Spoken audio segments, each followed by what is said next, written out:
नमस्कार प्यारे साथियों, देखिए मैं आज आपके लिए एनसीएल असिस्टेंट फोरमैन का एग्जाम होने वाला है। मैं आज आपके लिए प्रीवियस ईयर का क्वेश्चन लाया हूं जो आपके आने वाले एग्जाम के लिए मोस्ट इंपॉर्टेंट क्वेश्चन होगा। तो चलिए क्वेश्चन पे देखिए। क्वेश्चन यदि आपको पसंद आए तो हमारी वीडियो को आप लाइक, सब्सक्राइब और अपने दोस्तों में शेयर करना बिल्कुल मत भूलिएगा। देखिएगा क्वेश्चन कितने होंगे, आपके 100 क्वेश्चन होंगे और आपको कम से कम 90 प्लस क्वेश्चन सही करना होगा। तो क्वेश्चन को आप ध्यान से देखिए और समझने का प्रयास कीजिएगा। मैं आपको क्वेश्चन शॉर्ट तरीका से समझाऊंगा और आपके दिमाग में सेट कर दूंगा। तो चलिए क्वेश्चन पे देखते हैं क्या है क्वेश्चन। पहला नंबर क्वेश्चन हम शुरू करते हैं। देखिएगा क्वेश्चन कि वर्तमान में त्रिपुरा राज्य के मुख्यमंत्री कौन है। तो 2026 देखिएगा 2026 में त्रिपुरा के जो मुख्यमंत्री हैं वह है आपके डॉक्टर मणिक साहा हो जाएंगे। कौन है? डॉक्टर मणिक साहा। 2018 का पेपर है, 2018 का पेपर है, तो इसमें आपको ध्यान देने की जरूरत नहीं है। यदि मान लीजिए आपसे पूछ दे कि 2018 के वर्तमान मुख्यमंत्री उस समय कौन, तो विप्लव कुमार देव हो जाएंगे। ठीक है, तो आपको याद रखना है वर्तमान में कौन है, डॉक्टर मणिक साहा।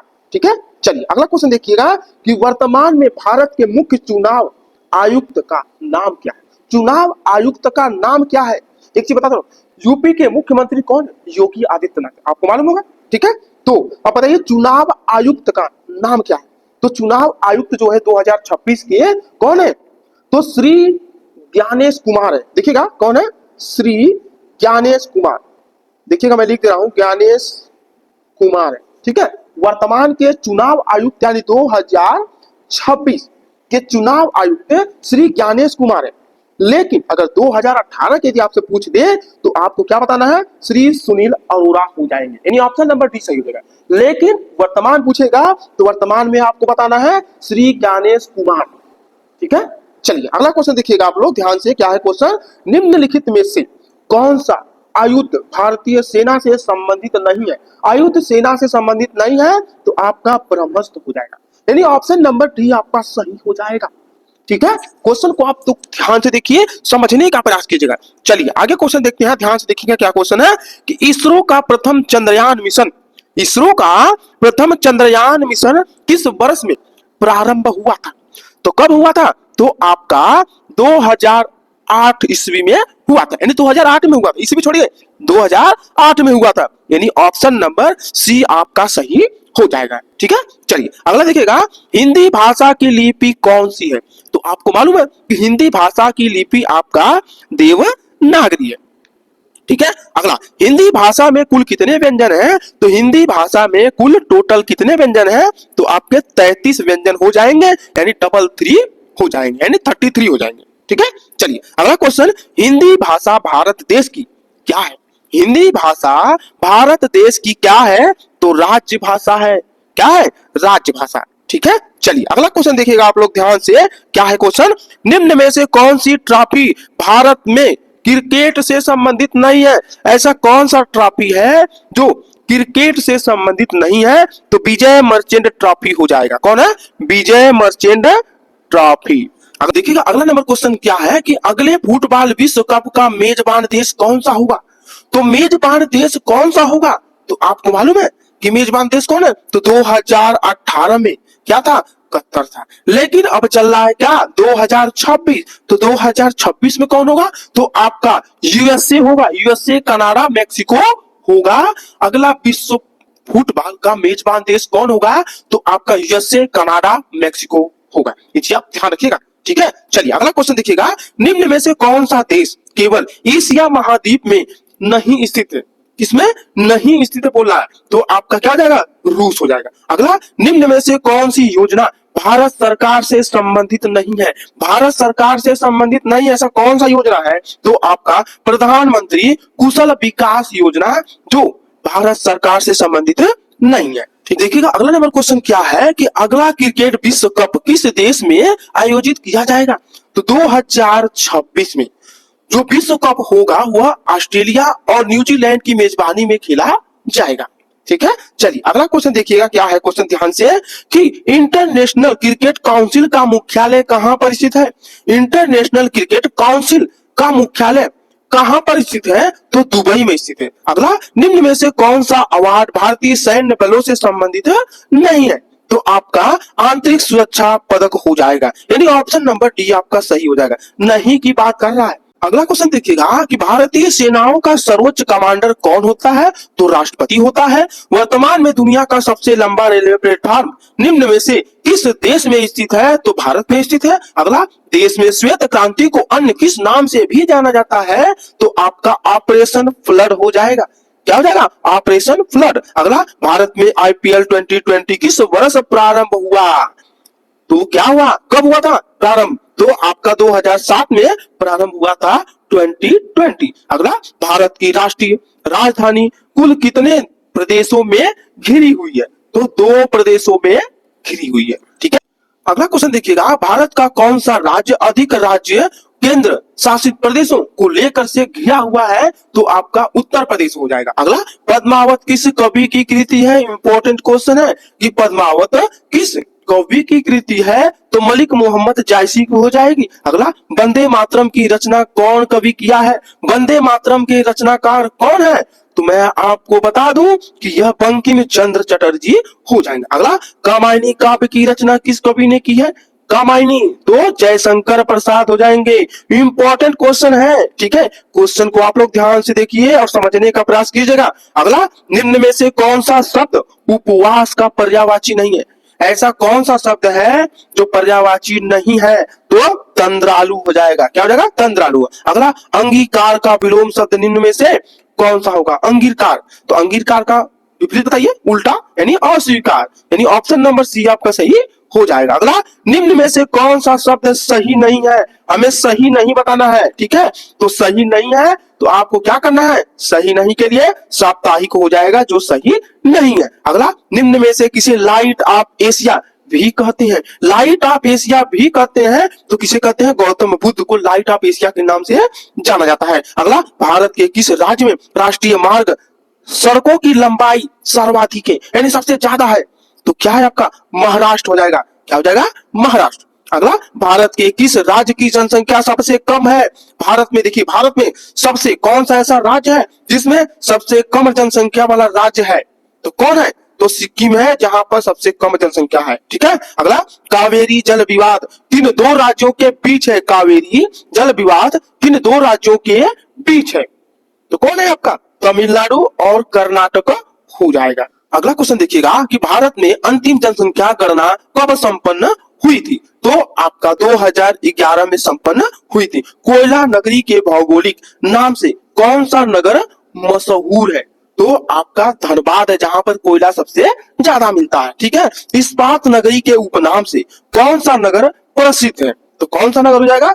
जमशेदपुर, टाटा के नाम सुने होंगे। ठीक है, तो इस्पात नगरी के नाम से जमशेदपुर क्या है? मशहूर है, यानी प्रसिद्ध है। ठीक है। चलिए अगला, भारत के राष्ट्रीय पुष्प का नाम क्या है? भारत के राष्ट्रीय पुष्प का नाम क्या है? तो कमल है। ठीक है। चलिए अगले क्वेश्चन पर चलते हैं। देखिए क्या है क्वेश्चन कि भारत के राष्ट्रीय जलीय जीव का नाम क्या है? तो जलीय जीव का नाम क्या है आपका? रिवन डॉल्फिन हो जाएगा। अगला, वायुमंडलीय दाब मापने के लिए किस यंत्र का प्रयोग किया जाता है? तो बैरोमीटर का प्रयोग किया जाता है। अगला, भारत के प्रथम नोबेल पुरस्कार विजेता निम्न में से कौन है? तो रविंद्रनाथ ठाकुर है। कौन है? रविंद्रनाथ ठाकुर है। ठीक है। चलिए अगला क्वेश्चन देखिएगा कि भारत के किस राज्य में सर्वाधिक वन क्षेत्रफल क्षेत्र है? तो कौन है आपका? मध्य प्रदेश है, जहां पर सबसे ज्यादा वन क्षेत्र है। ठीक है। अगला, स्काउटिंग की स्थापना किसने की थी? स्काउटिंग की स्थापना किसने की थी? तो वेडेन पावेल ने की थी। अगला, वाटरलू निम्न में से किससे संबंधित है? वाटरलू जो है देखिएगा किससे संबंधित है? तो मैं आपको बता दूं कि यह आपका नेपोलियन से संबंधित है। ठीक है। चलिए आगे देखिए, मैथ का क्वेश्चन है, मैं आपको ट्रिक से समझाऊंगा। क्वेश्चन आप ध्यान से देखिएगा। चलिए क्वेश्चन को हम अब सॉल्व करते हैं, मैथ के क्वेश्चन को, कि कैसे क्वेश्चन को आप सॉल्व करेंगे। देखिए देखिएगा क्वेश्चन क्या है कि एक व्यक्ति एक यात्रा 10 घंटे में पूरी करती है। यदि वह यात्रा का पहला आधा हिस्सा 21 किलोमीटर प्रति घंटे के हिसाब से और अगला आधा हिस्सा 24 किलोमीटर प्रति घंटे के हिसाब से पूरा करता है, तो पूरी यात्रा किलोमीटर कितनी हो जाएगी? यानी दूरी बताना है कि कितने किलोमीटर वह चला। तो कैसे सॉल्व करेंगे? कुछ नहीं है क्वेश्चन में, आपको फंसा रहा है। देखिए कैसे क्वेश्चन करेंगे, ट्रिक से सॉल्व करेंगे। जब आधा आधा बात किया, तो जब 10 घंटे की बात किया है, बोला है कि 10 घंटे में पूरी यात्रा करता है, तो मान लीजिए आधा का मतलब 5 हो गया। ठीक है, देखिए क्या है कि पहला मान लेते हैं। देखिए मैंने पहला जब वो चला कितना 10 घंटे टोटल है। ठीक है, टोटल मान लीजिए कि 10 है। ध्यान से देखिएगा आप लोग, देखिए मैं आपको समझा रहा हूं। देखिएगा क्या है कि टोटल वो 10 घंटे का समय लेता है। ठीक है, जब पहली बार यदि चलेगा तो आधा चलेगा, यानी तो 1/2 आधा, यानी 1/2 यदि भाग चला। देखिए 1/2 भाग यदि चला हुआ हिस्सा चला, देखिएगा समझा रहा हूं हिस्सा, तो क्या हो जाएगा आपका 5 घंटा हो जाएगा। आधा जब चलने की बात करेगा तो क्या हो जाएगा 5 घंटा। ठीक है, देखिएगा तो चाल बराबर क्या होता है समझिएगा, चाल बराबर दूरी बटा समय होता है। चाल बराबर दूरी बटा समय। देखिएगा तो हमें क्या निकालना है, दूरी। तो दूरी बराबर आपका क्या हो जाएगा, चाल गुणे समय। देखिए मैं आपको ट्रिक से बताऊंगा, मैं आपको बस सिर्फ समझा रहा हूं। ठीक है, तो क्या करेंगे, हमें 2 चाल चलनी है। ठीक है, 2 चाल चलनी है तो दूरी बतानी है। तो एक 1 करेंगे, 2, यानी कहने का मतलब क्या है कि देखिए क्या करेंगे, मान लीजिए स्पीड या चाल भी कर सकते हैं। ध्यान से देखिएगा, यहां से कर देते हैं, शॉर्टकट कर देते हैं। देखिएगा क्या है, डी यानी डिस्टेंस बराबर मान लीजिए स्पीड गुणे टाइम, S1 मानी पहला चाल। देखिए आधा आधा बल्ला यानी 2 बार चल रहा है, पहले आधा दूसरी बार आधा। ठीक है, तो S1 मान लेते हैं, प्लस कर लेते हैं। ठीक है, दूसरी बार S2 कर लेते हैं, प्लस टी कर लेते हैं, गुणे गुणे S2 गुणे टी, यानी चाल गुणे समय है। ध्यान से कंफ्यूज मत होइएगा। ठीक है, अब क्या करना है, सिर्फ रख देना है, कुछ करने की जरूरत नहीं है आपको। क्या करेंगे, 21, देखिए 21 बोला है तो 21 जो दूरी है 21 किलोमीटर जो चला है। ठीक है, क्या बोला 21 किलोमीटर जो चला है प्रति घंटा, वो आधा 5 किलोमीटर है। तो 5 प्लस फिर क्या चला 24, तो 24 गुणे 5। ठीक है, जब 21 में 5 का गुना करेंगे तो कितना आएगा 105 और प्लस 124 बची 120। ठीक है, अब हम क्या करेंगे, देखिएगा 105 प्लस 100 कितना था 20, जोड़ देंगे तो कितना आएगा 225 किलोमीटर की दूरी वह तय करेगा। अगर यदि ऑप्शन में देखिएगा 225 आ गया, यदि ऑप्शन में 225 आपको न दे, 224 दे, 223 दे, तो आप उसके लगभग लमसम, देखिए 224 दिया है ना, तो आप 224 को चुन सकते हैं। ठीक है, कंफ्यूज बिल्कुल मत होइएगा, कुछ नहीं किया हम, सीधे क्या किया, देखिए अब मैं आपको चीज बता दे रहा हूँ। क्या किए, जब आधा आधा बोला ना 5-5 घंटा, ठीक है, तो हम क्या किए 21 में 5 का गुना कर दिए और प्लस 24 में 5 का गुना कर दिए, टोटल कर दिए कितना आ गया 105 आया था और उसके बाद 120 आया था, टोटल कर दिए 225 आ गया, बस आ गए। कुछ किए, कुछ नहीं किए, समझ गए। चलिए साथियों अगले नंबर क्वेश्चन पर चलते हैं। देखिएगा क्वेश्चन क्या है कि 2 ट्रेन ये जो चाल का जो अनुपात है वह 7 और 8 है। यदि दूसरी ट्रेन 400 किलोमीटर की दूरी 4 घंटे में तय करती है तो पहली ट्रेन की चाल क्या होगी। देखिएगा आपको लग रहा है कि क्वेश्चन बहुत टफ है, लेकिन बहुत आसान है, कुछ करने की जरूरत नहीं है। देखिए मैं आपको बता रहा हूं 7 और 8 इनका रेशियो है। रेशियो का मतलब क्या है, वह 7 भाग और 8 भाग इनका चाल है। ठीक है, बोला है क्वेश्चन में कि 400 किलोमीटर, आप बताइए कि 400 किलोमीटर की दूरी यदि 4 घंटे में तय कर रही है तो 1 घंटे में कितने किलोमीटर की दूरी तय करेगी, 100 किलोमीटर। आप क्या करिए, सीधे 400 में 4 का भाग कर दीजिए तो आएगा 100 किलोमीटर, इतना आप कर लेंगे। जब 100 किलोमीटर आया, ठीक है, तो जो बी है, देखिए जो बी है वह 8 भाग काम करता है, यानी 8 भाग चाल है एक तरह समझिए। तो क्या करेंगे, 100 में हम 8 का भाग करेंगे। जब 100 में 8 का भाग करेंगे ना, तो आपका क्या आएगा, देखिएगा 12.5 भाग आएगा। 12.5 का मतलब क्या है कि एक भाग, जब एक भाग आपको पता चल गया तो 8 भाग निकालेंगे तो 100 आ जाएगा।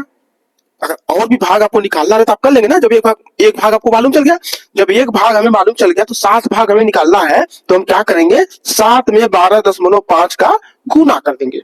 जब हम गुना करेंगे तो आपका आएगा कितना 87.5 किलोमीटर, कितना आएगा 87.5 किलोमीटर प्रति घंटा हो जाएगी, वह एक की चाल हो जाएगी, यानी ट्रेन की चाल हो जाएगी, यानी ऑप्शन नंबर डी आपका सही हो जाएगा। आप समझ गए होंगे। देखिए 400 में क्या किए, 400 में 4 का भाग किए, यानी 1 घंटे में 100 किलोमीटर जाएगी। तो जब भी 8 भाग काम कर रहा है तो 100 में हम डिवाइड कर दिए तो 12.5 आ गया। एक भाग 7 भाग निकालना है तो 12.5 में 7 का गुना कर दिए तो 87.5 किलोमीटर प्रति घंटा आ गया।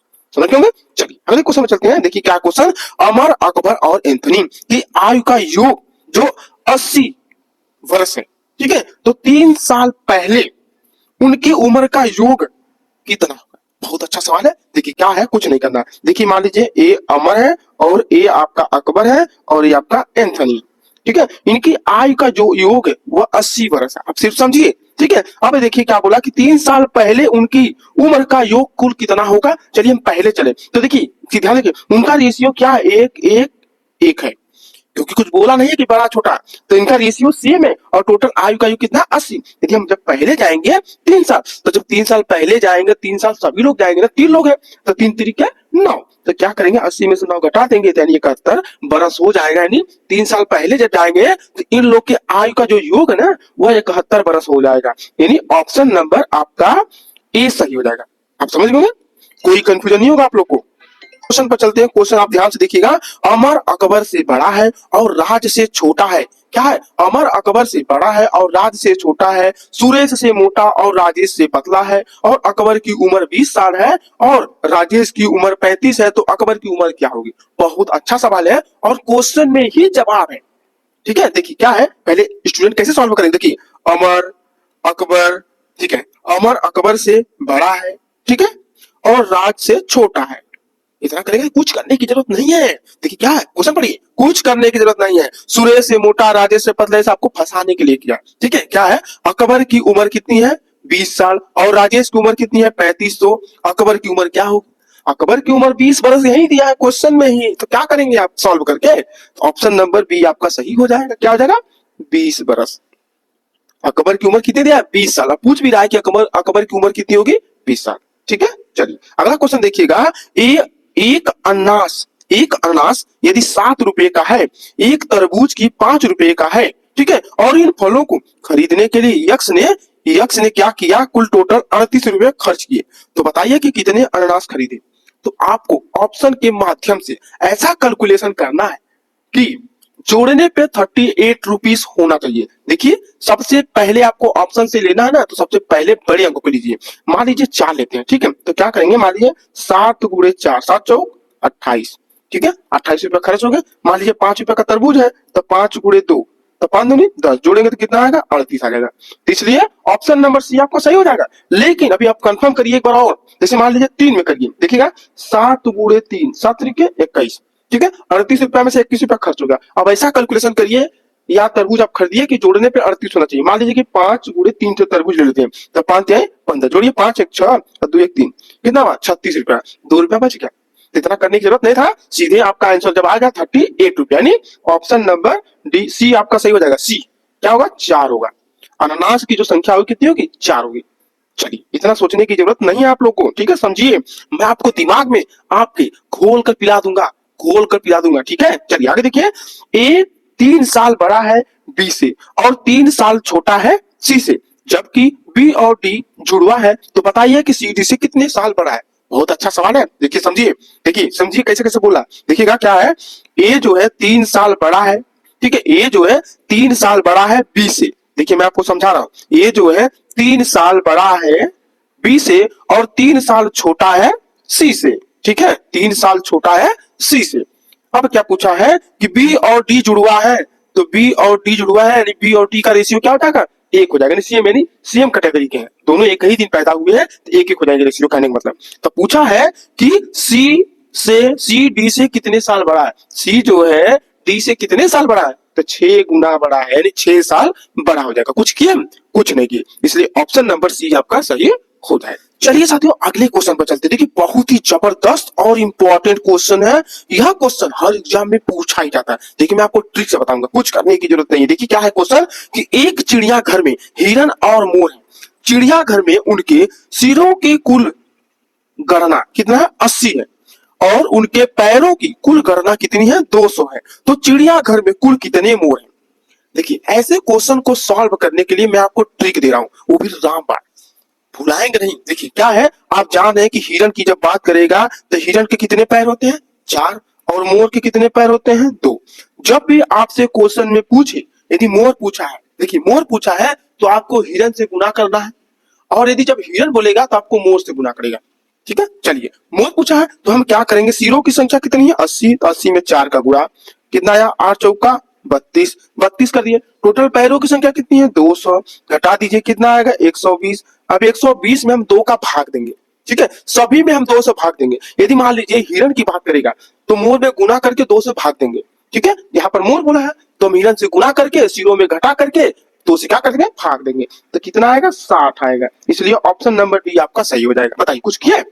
कुछ किए हम? कुछ नहीं किया। वीडियो आपको अच्छी लगे तो आप वीडियो को लाइक सब्सक्राइब अपने दोस्तों में शेयर करना बिल्कुल मत भूलिए। परेशान मत होइएगा, मैं आपको घोल घोल के पिला दूंगा, ठीक है। चलिए आगे चलते हैं। एक क्वेश्चन में बता दिया हूं, ऐसा क्वेश्चन यदि आएगा तो आप आसानी से सॉल्व कर सकते हैं, ठीक है। चलिए अगला क्वेश्चन देखिए कि आज एक पिता अपने पुत्र से 3 गुना उम्र का है, जबकि आज से 5 साल पहले पिता अपने पुत्र से 4 गुना बड़ा था, ठीक है। तो आप कैसे सॉल्व करेंगे? कुछ करने की जरूरत नहीं है। देखिए तो वर्तमान में पुत्र की आयु क्या होगी? बहुत अच्छा सवाल है। देखिए देखिए ध्यान समझिए। मान लीजिए पिता हो गए और पुत्र हो गए, पीटी लिख देते हैं, ठीक है। आज एक पिता अपने पुत्र से 3 गुना उम्र में बड़ा है। क्या है? 3 गुना उम्र में बड़ा है, तो 3x कर सकते हैं और पुत्र को x मान लेते हैं। जबकि आज से 5 साल पहले, पहले की बात करेगा तो माइनस, जब पिता 5 साल पहले जाएंगे तो पुत्र भी तो जाएगा, ठीक है। देखिए मैं आपको निचोड़ के समझा रहा हूं, इतना कोई समझाएगा नहीं। 3x माइनस 5 बराबर पकड़ लेते हैं, ठीक है। रेशियो छोड़िए, बराबर x माइनस 5, इतना आप लोग समझ रहे होंगे। उसके बाद बोला था कि 5 साल पहले पिता अपने पुत्र से कितना 4 गुना बड़ा था, तो क्या करेंगे? 3x माइनस 5 बराबर 4 गुणे x माइनस 5। अब क्या करेंगे? 3x माइनस 5, रुकिए एक सेकेंड, देखिए क्या करेंगे? 3x माइनस 5, ठीक है, बराबर 4x माइनस 5। अब क्या करेंगे? देखिएगा 3x माइनस 5 बराबर 4 में x का गुना करेंगे, कितना आएगा? 4x माइनस 5 चौका 20, ठीक है। अब क्या करेंगे? x से उसको घटा देंगे, 3x में से 4x घटाएंगे, कितना बचेगा? x। अब 20 में से 5 घटाएंगे तो कितना बचेगा? 15, यानी 15 बरस का पुत्र हो जाएगा वर्तमान में, यानी ऑप्शन नंबर आपका 20 सही हो जाएगा। बताइए कुछ किए हम? कुछ नहीं कर रहे हैं दोस्तों, कुछ नहीं कर रहे हैं, सिर्फ आपको समझाने का मैं पूरा प्रयास कर रहा हूं ताकि आपको समझ में आ जाए, ठीक है। चलिए अगला क्वेश्चन देखिए, बहुत ही इंपॉर्टेंट है, जो इंपॉर्टेंट क्वेश्चन है, पूछा हुआ क्वेश्चन है, मैं आपको रस रस के घोल घोल के पिला दूंगा और आप भूलेंगे नहीं। देखिए क्वेश्चन क्या है कि 100 बिल्लियां, देखिएगा 100 बिल्लियां 100 दिनों में 100 चूहे मारती हैं, ठीक है। तो 4 बिल्लियां 4 चूहिया को कितने दिन में मारेंगी? समझ रहे हैं? कुछ नहीं। देखिए बहुत अच्छा सवाल है। देखिए 100 बिल्लियां 100 दिनों में 100 चूहे खाती हैं, ठीक है, या मारती हैं, तो 4 बिल्लियां कितने दिनों में 4 चूहिया को खाएंगी? क्या करेंगे? 100 से काट देंगे, 4 को काट देंगे, कितना बचा? 100 बचा, यानी ऑप्शन नंबर आपका क्या हो जाएगा? डी सही हो जाएगा। ऑप्शन नंबर डी आपका सही हो जाएगा। ऑप्शन नंबर डी आपका सही हो जाएगा, 100। बताइए कुछ किए हैं? कुछ नहीं कर रहे हैं, कुछ नहीं कर रहे हैं, आपको परेशान होने की जरूरत नहीं है, ठीक है। चलिए आगे देखिए, क्वेश्चन बहुत अच्छा सवाल है, ये भी बहुत जबरदस्त क्वेश्चन। देखिए क्या है कि एक किसान ने अपने वर्गाकार खेत में ये चारों तरफ बाढ़ लगाई है, ठीक है। उसने इसके लिए वर्गाकार खेत की हर दिशा में 27 खंबे लगाए। तो पूरे खेत में किसान ने कुल कितने खंबे लगाए? बोल रहा है, देखिएगा बोल रहा है कि उसका स्क्वायर है, ठीक है, उसका स्क्वायर का कोई खेत है, उसमें 27 खंबा लगाया है टोटल। तो 27 जब खंबा लगाया है ना, 27 खंबा लगाया है हर दिशा में, तो टोटल कितना हो जाएगा? तो क्या करेंगे? मान लीजिए 27 यहाँ है, 27 यहाँ है, 27 यहाँ, 27, ठीक है। तो कुछ करने की जरूरत नहीं है, सीधे करिए ना। 27 गुणे 4, 27 गुणे 4 में हम जब गुना करेंगे तो कितना आएगा? 108। तो आप 108 ऑप्शन मार देंगे, लेकिन गलत हो जाएगा, क्योंकि कोने कोने का जो है ना रिपीट हो रहा है। कोने का मतलब कॉर्नर पे जो है ना, कॉर्नर पे जो खंबा लगा है ना, वो रिपीट हो रहा है कोने पे, कोने पे। तो हम क्या करेंगे? 4 को घटा देंगे, घटाइए, कितना आएगा? 104। इसलिए ऑप्शन नंबर आपका बी सही हो जाएगा। ऑप्शन नंबर बी आपका सही हो जाएगा, 104। कुछ किए हैं? कुछ नहीं कर रहे, ठीक है ना। हम कुछ करेंगे, कुछ भी हमको करने की जरूरत नहीं है। चलिए साथियों, बहुत ही जबरदस्त क्वेश्चन है, यह भी क्वेश्चन इंपॉर्टेंट है, कुछ नहीं करना है। देखिए क्या करेंगे कि आज वरुण का जन्मदिन है, आज के दिन से 1 साल पहले उसकी उम्र आज से 12 साल पहले की उसकी उम्र से दोगुनी थी। तो वर्तमान में वरुण की उम्र कितनी है? देखिए कुछ नहीं करना है, क्या करना है? मान लीजिए कि वरुण की जो उम्र है वह x बरस है। क्या है? वरुण की जो उम्र है वह x बरस है। तो जब हम 1 साल पहले जाएंगे ना, तो माइनस में करेंगे, ठीक है, माइनस बराबर। अब क्या बोला है कि उसको उम्र, वरुण के ही पूछ रहा है कि उसकी उम्र जो है आज से 12 साल पहले, 12 साल पहले चलेंगे तो x माइनस 12, ठीक है। उम्र से दोगुनी थी तो दोगुनी कर देंगे। अब क्या करेंगे? x माइनस 1 बराबर 2x माइनस 12 दूनी 24, ठीक है। अब x घटा दीजिए, तो x बराबर 24 में से घटाएंगे तो कितना बचेगा? 23। उसकी उम्र कितनी हो जाएगी? 23 बरस हो जाएगी। अब देखिए ऑप्शन में यदि 23 न दिया रहे, ठीक है, तो आप लगभग लमसम मार सकते हैं। कितना? लगभग आपको क्या मानना है? 25 मानना है, जो ज्यादा हो, ठीक है। उसके लमसम यानी देखिए 23 आया तो आप 22 नहीं मार सकते, 24 या 25 को आप मार सकते हैं, ठीक है। चलिए आगे देखते हैं क्वेश्चन क्या है। चलिए चलिए अगला क्वेश्चन देखते हैं। देखिए क्या है, एडवाइजर का हिंदी में अर्थ क्या है? एडवाइजर का मतलब क्या होता है? आपका सलाहकार होता है, यानी ऑप्शन नंबर डी आपका सही हो जाएगा, सलाहकार। अगला क्वेश्चन देखिएगा क्या है, एडुकेट का हिंदी अर्थ में क्या नाम है? तो उचित है, यानी ऑप्शन नंबर सी आपका सही हो जाएगा, ठीक है। चलिए अगला क्वेश्चन देखिए क्या है कि एक्सेप्टेड का हिंदी में अर्थ क्या? एक्सेप्ट माने क्या? स्वीकार करना, यानी ऑप्शन नंबर ए आपका सही हो जाएगा, ठीक है। अगला, गोविंद बल्लभ पंत सागर बांध किस नदी पर बना है? तो मैं आपको बता दूं यह रिहंद बांध पर बना है। अगला चलिए अगला क्वेश्चन देखते हैं, बहुत ही जबरदस्त और इंपॉर्टेंट क्वेश्चन। देखिएगा क्वेश्चन को कैसे आप सॉल्व करेंगे, रीजनिंग का क्वेश्चन है। देखिए कैसे सॉल्व करेंगे, ध्यान से देखिएगा। 2 4 10 28 प्रश्नवाचक चिन्ह, उसके बाद आपका आएगा 244। अब देखिए कैसे सॉल्व करेंगे इसे। देखिए 2 में 2 का गुना, 2 दूनी 4, 4 में हम प्लस 0 करेंगे, ठीक है। उसके बाद क्या करेंगे, 4 दूनी 8, 8 में हम 2 को जोड़ेंगे, ठीक है, 10 हो गया। अब 10 में क्या करेंगे, हम 3 का गुना करेंगे, तो 10 क्या है, 30 में हम 2 घटाएंगे, कितना आएगा 28। अब 28 में हम 3 का गुना करेंगे, जब 28 में 3 का गुना करेंगे ना तो कितना आएगा, 84 आएगा। 84 में 2 घटा देंगे तो कितना आएगा, 82, ठीक है। तो इतना ज्यादा करने की जरूरत नहीं है, 82 होगा, इसलिए ऑप्शन नंबर आपका सी सही हो जाएगा, ठीक है। अब चलिए आगे चलते हैं। देखिए क्वेश्चन क्या है, आपको परेशान होने की जरूरत नहीं है। अगला क्वेश्चन देखिएगा, श्रेणी में प्रश्न चिन्ह के स्थान पर कौन सी संख्या होगी? देखिए एक और क्वेश्चन आ गया, मजेदार क्वेश्चन है। देखिए 1 2 4 7 11 22 29, ठीक है। अब क्या करना है, प्रश्नवाचक चिन्ह है, देखिएगा कैसे सॉल्व हम कर रहे हैं क्वेश्चन को।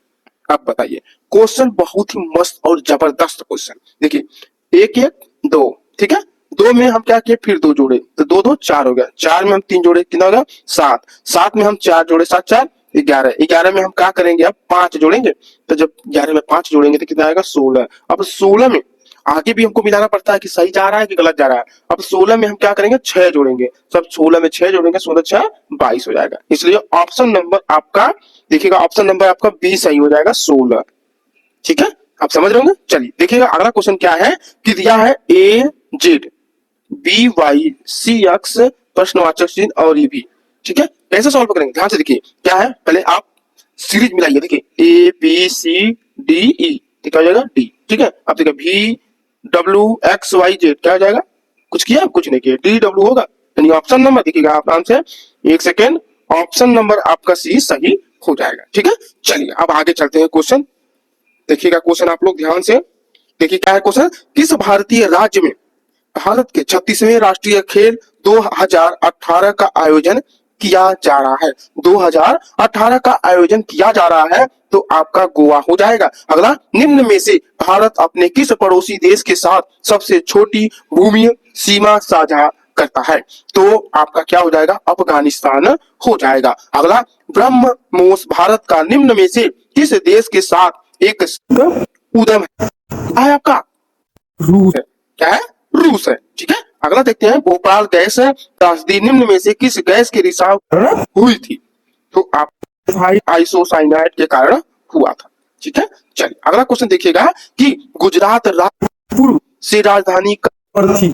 तो मैं आपको बता दूं कि यह अहमदाबाद है। अहमदाबाद गुजरात लोग बोलते हैं, तो अहमदाबाद है, ठीक है। अगला, गुजरात के निम्न में से किस जिले में स्टैचू ऑफ यूनिटी स्थित है? तो कहां पर स्थित है आपका? नर्मदा में स्थित है, ठीक है। अगला, रिएक्टर स्केल भूकंप के संबंध में निम्न में से क्या मापा जाता है? तो आपका परिणाम मापा जाता है। क्या मापा जाता है?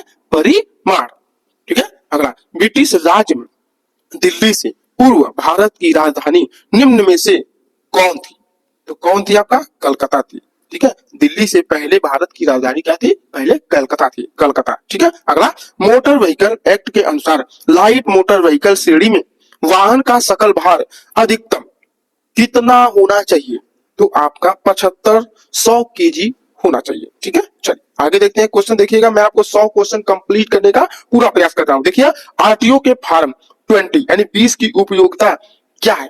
तो मैं आपको बता दूं कि उसकी उपयोगिता क्या है। देखिएगा वाहन के पंजीकरण के लिए आवेदन फॉर्म होता है, यानी ऑप्शन नंबर डी आपका सही हो जाएगा। ठीक है, चलिए अगला, निम्न में से कौन सी कार्यविधि आरटीओ नहीं करता है? तो कौन आरटीओ नहीं करता है? आपका निर्मित वाहनों का ब्यौरा तैयार नहीं करता है। ठीक है, अगला, यदि आप एक चौराहे की तरफ पहुंच रहे हैं और आप यातायात हेतु पीली बत्ती देखते हैं तो आपको क्या करना होगा? वहां पर आपको रुकना होगा, वहां धीमा करके रोकिए, सतर्क हो जाइए, यानी ध्यान से आप एक साइड अपना रुक जाइए। कहने का मतलब है कि क्या है, जब पीली बत्ती बढ़ रही है तो आप सतर्क रहिए, चाहिए मत, सतर्क रहिए और रुक जाइए, वाहन को आप धीमा कर लीजिए, यानी ऑप्शन नंबर ए आपका सही हो जाएगा। ठीक है, अगर आप एक के पास एक प्रशिक्षु मोटरसाइकिल लाइसेंस है तो आपको क्या करना पड़ेगा? आप मोटरसाइकिल चला सकते हैं केवल के एक लाइसेंस धारी के साथ। ठीक है, लाइसेंस धारी, यदि आपके पास लाइसेंस नहीं है तो जिसका भी गाड़ी चला रहे हैं तो आपके साथ में होना चाहिए और उसके पास लाइसेंस होना चाहिए। ठीक है, चलिए आगे, एक निजी वाहन में कितने यात्रियों को बैठा सकते हैं? यह क्या लिखा गया है, यानी पंजीकरण में या परमिट में कहां पर लिखा गया है कितने लोग बैठा सकते हैं? तो पंजीयन प्रमाण पत्र में लिखा रहता है, यानी ऑप्शन नंबर बी आपका सही हो जाएगा। एक ट्रैक्टर चालक को अपने साथ नहीं बैठाना चाहिए। किसे नहीं बैठाना चाहिए? कोई भी यात्री को नहीं बैठाना चाहिए। ऐसे होता है ना, ट्रक में किसी खलासी को बैठा जाता है, ठीक है, तो ट्रैक्टर में किसी खलासी को, ड्राइवर के अलावा किसी को आप नहीं बैठा सकते हैं। ठीक है, चलिए अगला क्वेश्चन देखते हैं, ध्यान से देखिए क्वेश्चन क्या है कि आपको एक सिंबल दिया हुआ है, सिंबल दिया है, ठीक है, इसको आपको पहचानना है कि इसका मतलब क्या है।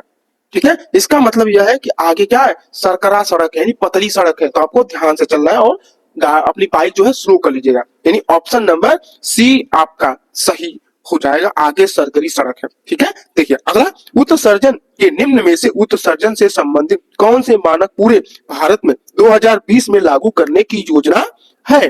तो आपका BSVI, ठीक है, BSVI है ना, जैसे आपकी अभी आजकल क्या चला, BS6 चल रहा, बाइक जो निकल रही है आजकल क्या, BS6, वही करने मतलब BS6 है, तो ऑप्शन नंबर डी आपका सही हो जाए। चलिए आगे चलते हैं, आगे क्वेश्चन देखिएगा क्या है, आपको सिंबल दिया हुआ है, आपको इसको पहचानना है कि इसका मतलब क्या है, क्या इंगित कर रहा है। तो यह आगे क्या बता रहा है कि चौराहा है, ऑप्शन नंबर ए आपका सही हो जाएगा। देखिए, चिपको आंदोलन किससे संबंधित है? चिपको आंदोलन जो है वनों के कटाव के विरुद्ध से संबंधित है। अगला, निम्न में से कौन से गैस प्रमुख ग्रीन हाउस गैस है? ग्रीन हाउस गैस है, तो आपका CO2 हो जाएगा। अगला, भारत स्टेज इमिशन स्टैंडर्ड किस वर्ष लागू किया गया था? तो आपका 2000 में लागू किया गया था। अगला देखते हैं कि भारत में किस वर्ष डीजल वाहनों से संबंधित प्रथम उत्सर्जन के मानक लागू किए गए थे? तो आपका 1992 में लागू किया गया था। ठीक है, चलिए अगला क्वेश्चन देखिएगा कि निम्न में से कौन भारत स्टेज इमिशन स्टैंडर्ड का हिस्सा नहीं है? तो मैं आपको बताना चाहता हूं कि कौन जो है हिस्सा नहीं है, तो आपका CO2 जो है हिस्सा नहीं है। अगला, पृथ्वी के वायुमंडल में निम्न में से किसकी प्रतिशतता सबसे कम है? किसकी कम है? तो कार्बन डाइऑक्साइड की सबसे कम है। अगला, पृथ्वी के वायुमंडल में सबसे निचली परत को क्या कहते हैं? निचली परत को हम ट्रोपोस्फीयर कहते हैं, यानी ऑप्शन नंबर डी आपका सही हो जाएगा। अगला, पृथ्वी जिस आकाश गंगा से संबंध रखती है उसका निम्न में से क्या नाम है? तो आपको नाम बताना है, तो नाम है उसका क्या, मिल्की वे। अगला, निम्न में से क्या अम्लीय वर्षा का कारक है? अम्लीय वर्षा का कारक क्या है? तो मैं आपको बता दूं कि उपरोक्त दोनों मिलकर है, यानी सल्फर डाइऑक्साइड और आपका नाइट्रोजन ऑक्साइड हो जाएंगे। चलिए अगला क्वेश्चन देखते हैं कि निम्न में से कौन सी तिथि विश्व पर्यावरण दिवस के रूप में मनाई जाती है? तो आपका 5 जून मनाया जाता है, 5 जून को पर्यावरण दिवस मनाया जाता है। अगला, कार्बन मोनोऑक्साइड का मुख्य कारक निम्न में से क्या है? तो मैं आपको बता दूं कि यह मोटर व्हीकल हो जाएगा। अगला, ओजोन वायुमंडल की किस परत में पाई जाती है? किस परत में पाई जाती है? तो स्ट्रोपोस्फीयर में पाई जाती है। ताजमहल निम्नलिखित में से किससे प्रभावित होता है? ताजमहल जो है निम्न में से किससे प्रभावित होता है? तो वायु प्रदूषण से प्रभावित होता है। CNG एक क्या है? CNG एक क्या है? तो CNG एक साफ सुथरा ईंधन है। ठीक है, आप क्वेश्चन को समझ रहे होंगे और आप क्वेश्चन को समझिए। देखिए क्या है कि क्लोरोफ्लोरोकार्बन निम्न में से किस में उपयोग किया जाता है? तो सभी में किया जाता है, रेफ्रिजरेटर में, एयर कंडीशनर में, परफ्यूम में, सभी में क्लोरोफ्लोरो का प्रयोग किया जाता है। वायु प्रदूषण का कारक है, वायु प्रदूषण का कारक है, श्वसन संबंधी बीमारी है। अगला, भारत में सर्वप्रथम रेल किस वर्ष में चलाई गई थी? तो 1853 में चली थी। और कहां चली थी? तो मुंबई से थाने के बीच 1853 में चली थी। ठीक है। अगला, संपूर्ण विश्व में निम्न में से कौन सा देश सबसे बड़ा कोल उत्पादन है? कोल मतलब क्या? आपका कोयला का सबसे बड़ा उत्पादन कहाँ होता है? तो चीन है। कोल की बात कर रहा है, कोल उत्पादक कहाँ है? तो आपका चीन है। अगला, निम्न में से किस भारतीय राज्य में सर्वाधिक कोल भंडार है? तो आपका झारखंड हो जाएगा। ठीक है। अगला, पेंसिल बनाने में निम्न में से कौन सा कार्बन उपयोग किया जाता है? तो पेंसिल बनाने में ग्रेफाइट का उपयोग किया जाता है। देखिए मैं 100 क्वेश्चन कंप्लीट आपको कर दिया हूं, तो क्वेश्चन को आप पूरा ध्यान से देखिएगा और समझने का प्रयास कीजिएगा।